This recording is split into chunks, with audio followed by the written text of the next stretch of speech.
Let's be honest, most people sense that something is off with the global financial system, even if they can't quite put their finger on it. The headlines are full of noise. Oh my God, trade wars, tariffs, central bank drama, and the usual political theatre.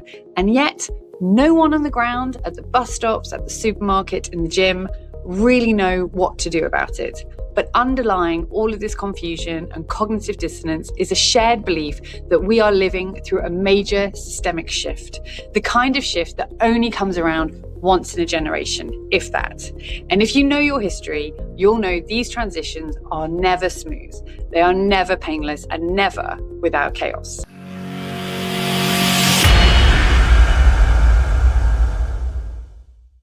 Now, the mainstream financial press is finally catching up. The media isn't exactly a hotbed of gold bug sentiment, but it has been quietly sounding the alarm.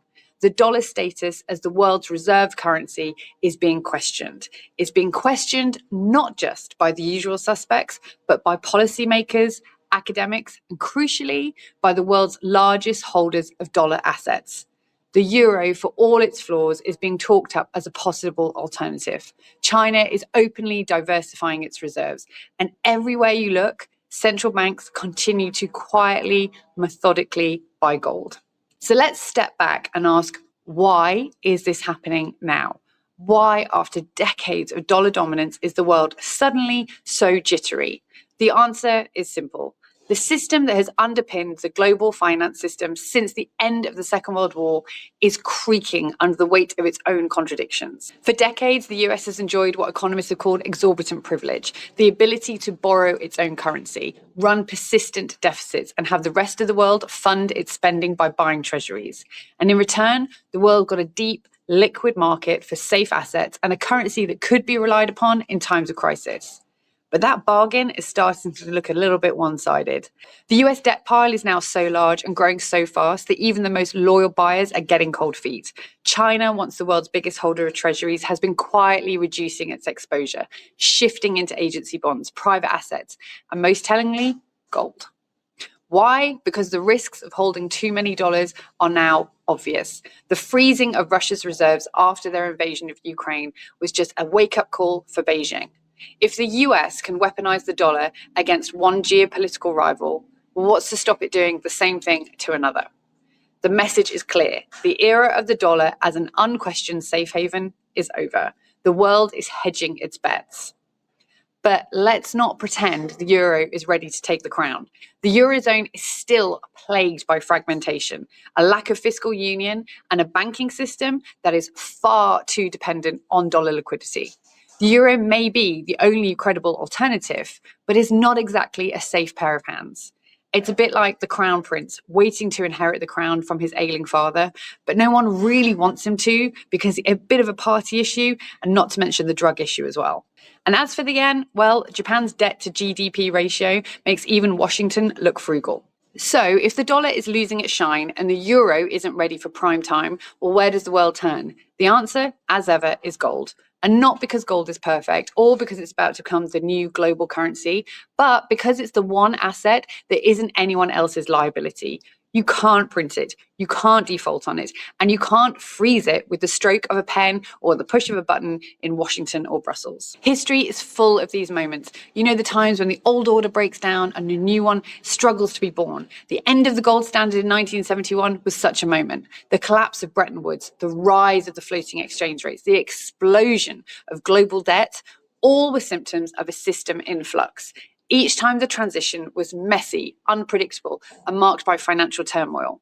And each time those who held gold came through with their wealth intact. Let's be clear, we're not just talking about a minor adjustment that's going on right now. We're talking about a fundamental reordering of the global monetary system. The FT's Martin Wolf puts it very bluntly. The US can no longer act as the world's balancer of last resort. The old model where America runs those deficits and China and Europe run surpluses and everyone recycles their savings into US assets, that is breaking down.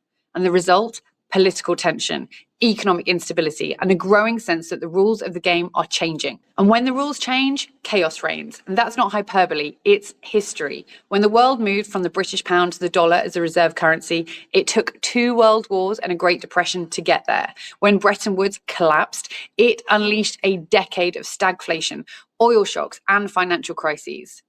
These transitions are never smooth, and they're never obvious until after the fact. So what is gold signaling right now? Well, it's not just a hedge against inflation or a bet on central bank incompetence. It's a barometer of that trust, or rather the lack of it. It's a vote of no confidence. When central banks buy gold, they're not just diversifying their reserves, they are preparing for a world where the old certainties no longer apply. They're hedging against the risk that the next crisis will be one of confidence, not just in a particular currency, but in the entire system. And let's not forget the role of debt. The world is now drowning in it. The US alone is adding $1 trillion of new debt every 3 months. Interest rate payments are now the second largest item in the federal budget, behind only Social Security. Europe is hardly in better shape, and China's debt-fueled growth model is looking increasingly shaky. When debt gets this big, the only way out is through inflation, default, or some combination of the two.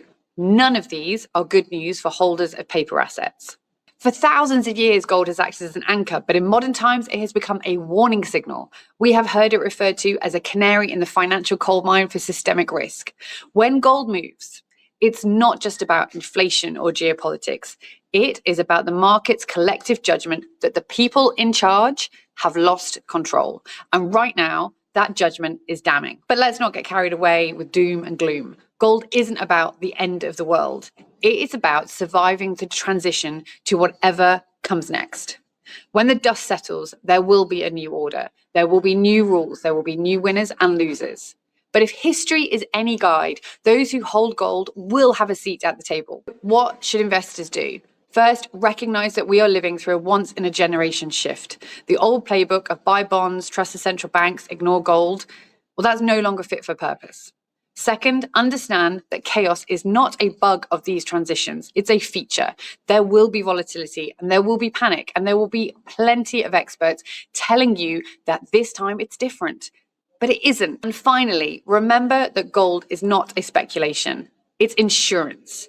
It is the asset that you hold when you don't trust the system, when you want to opt out of this madness, and when you want to be sure that whatever happens, you'll have something real to fall back on. So in summary, this world is shifting from one monetary era to another, and the process will be chaotic and unpredictable, and for many, deeply uncomfortable. But gold will be there, as it always has been, to see us through the storm. Ignore that signal at your peril. And that brings us to the practical bit, that bit that the mainstream never quite gets to.